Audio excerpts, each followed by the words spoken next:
Assalamualaikum warahmatullahi taala wabarakatuh. Bagaimana orang kata perjalanan DAG daripada tahun 2016 sehinggalah sekarang. DAG ini sendiri atau dikenali sebagai Das Abdul Global Sendirian Berhad bermula 24 Februari 2016. Syarikat ini ditubuhkan oleh Tuan Das Abdul dan isterinya Puan Sapinah Muhammad di Parit Raja Johor. Pada 2016 tu kami berada di satu kawasan mana di Tanah Merah Kelantan. Januari ke Februari macam tu, Tuan Das Abdul ni dia nak berpindah. Ke mana? Dia tak beritahu. Pada masa tu isteri beliau dalam berpantang dalam masa 40 hari kot. Anak dilahirkan dan Lily tu dia orang berpindah. Lepas dia orang pergi tu, berpindah tu, kita orang lost contact dalam masa setengah bulan hingga sebulan jugalah. Lepas tu tiba-tiba dia muncul dengan nombor phone baru.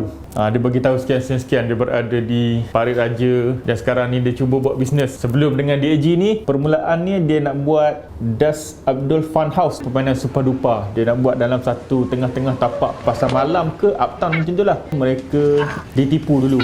Dia buat satu paperwork, pasar malam tu bersetuju menerima paperwork dia dan pasar malam tu cakap dia orang akan bagi feedback dalam masa sebulan. Tetapi selepas sebulan tiada feedback. Dan apabila Tuan Das dengan family ni pergi ke pasar malam tersebut, pengusaha tu sendiri dah ambil paperwork tu dan jalankan idea perniagaan yang paperwork Tuan Das buat tu. Jadi kecewalah mereka, tak tahu nak buat apa. Sebab tu mereka masa tu memang tak ada pekerjaan, hanya berniaga je dan masih mencari-cari apa perniagaan yang mereka ingin lakukan. Laser tag, macam paintball tapi dia laser tag. Itu pun salah satu idea dia juga. Kemudian yang ketiga, seingat saya adalah pepper spray, penyembur lada.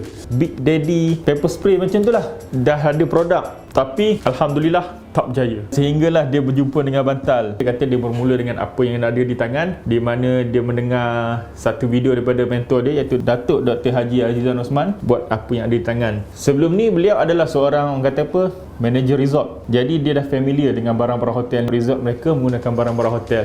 Itulah maksud dia menggunakan apa yang ada di tangan. Dan pada malam itu memang dia pegang bantal dekat tangan dia. Jadi bantal yang dia pegang tu adalah bantal yang dia bawa daripada resort. Dia dapat satu idea, kenapa aku tak buat benda yang aku dah tahu, iaitu barangan keperluan hotel. Pada malam tu juga Puan Sabina cakap okey. Pagi besok tu mereka terus ke KL untuk ambil supplier. Dia orang memang dah kenal supplier sebab sebelum ni Tuan Das adalah pengusaha resort. Dan balik mereka ber-CBS. Mereka buka CBS, bayar tapak CBS RM15 tak silap saya. Mula-mula excited, lepas tu tak laku. Sehinggalah malam barulah ada orang beli 20 biji tak silap saya bantal pada malam tu. Masa tu dia pergi daripada Parit Raja, dia ulang alik ke KL untuk ambil barang. Dia pernah juga bungkus bantal di dalam hotel. Bila dia datang KL nak belajar, bantal tu dapat order yang banyak. Dia orang tidur dekat hotel dekat KL. Jadi supplier hantar dekat lobi hotel ke kat bawah hotel ke, dia orang masuk beratus-ratus biji bantal.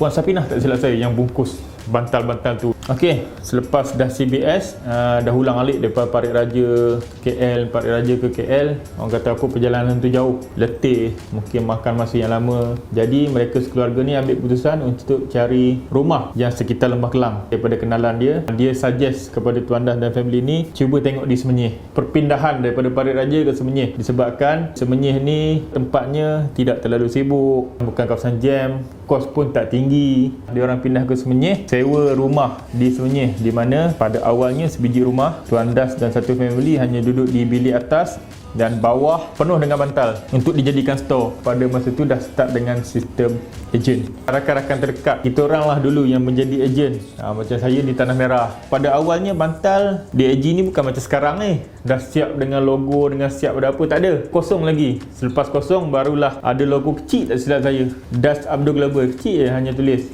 Kemudian barulah masuk bag, ada plastik dan lah ada brand, sehinggalah macam sekarang ni. Alhamdulillah. Pada masa tu pun saya tengok DAG ni memang kata apa, dia shoot dengan cepat. Tak sangka jual bantal secara online. Pada zaman tu saya ingat tak ada lagi lah syarikat yang menjual bantal secara online ni, melainkan hanya DAG saja. DAG ni pencetus, jadi fenomena. Pada masa itu mereka masih berdua. Dan kemudian sewa rumah satu lagi di depan dia, disebabkan rumah yang disewa kali yang pertama tu dah tak muat, dah tak cukup, bantal dah penuh. Sehinggalah orang kata apa, dia tambah tim, dia tambah staff. Dia kenal lah salah seorang daripada penduduk Semenyih ni, iaitu Tok Man yang run bahagian operation pada masa tu. Hujung 2016, bulan 12 kot seingat saya, 11-12, dia orang masuk join Mood Republic tak silap saya, di PWTC. Pada masa tu start lah bergambar-gambar dengan artis. Jadi nama DAG ni orang kata apa makin terkenal. Dan pada masa tu bos tu pun ejen-ejen yang pada awalnya dulu datang tolong menjual dekat situ. Hujung 2016 nak ke 2017 ni dia orang tambah satu lagi gudang di Bandar Rincing Section 2. Bukan gudang, rumah kedai. Rumah pertama tu dah jadi sepenuhnya rumah. Rumah kedua tu jadi store. Dan yang ketiga rumah kedai Bandar Rincing. Dah ada 2 tingkat. Jadi boleh orang kata isi bantal lagi banyak lah. Masa tu masih lagi bertiga. Dan awal 2017 juga DAG sewa gudang satu lagi. Gudang yang lagi besar. Gudang, dan nama gudang yang sekarang ni yang ada dalam gambar-gambar page DAG ni gudang pertama yang DAG sewa. Gudang ni belum masukkan bantal lagi. Apa yang dia buat, dia tambah dulu staff. Benda betul yang Tuan Das buat adalah dia cepat-cepat tambah tim. Kemudian run lah. Pada masa tu dekat rumah pun ada barang, rumah kedai pun ada barang, dan dekat gudang pun ada barang pada masa tu. Dan ejen-ejen dah bermula datang ramai. Benda ni dia dah merebak ke seluruh Malaysia. Sebab masa tu memang menjadi fenomena sangat jual bantal secara online. Cabaran pada masa tu orang kata bantal hotel ni bantal second hand ke daripada hotel. Tu salah satu cabaran lah. Tapi bila zaman sekarang ni sebut bantal hotel, orang dah tahu bantal tu adalah bantal baru. 2017 4 orang staff, sehingga Ogos tak silap saya mereka tambah lagi tim designer, kemudian masuk copywriter, sehinggalah sekarang tak silap saya tim DAG dah ada hampir 50 orang lah. Satu lagi perspektif yang kita dapat terima kan, yang kita selalu terima, jual bantal ni bukan macam jual makanan. Orang beli sekali, orang tak beli dah. Aku pun tak pernah beli bantal. Macam tu orang kata apa, pandangan pada masa tu. Tapi Tuan Das ni orang kata apa, semangat dia sangat kuat. Dia memang seorang yang vision dia tinggi. Impian dia nak tengok bukan dia je berjaya, dia nak tengok tim-tim berjaya. Pada DAG dah run 5 tahun ni, walaupun dia bergelar founder, DAG dah terkenal, tetapi kalau tuan-tuan dan perempuan pada masa itu pergi rumah dia, tak ada apa tau.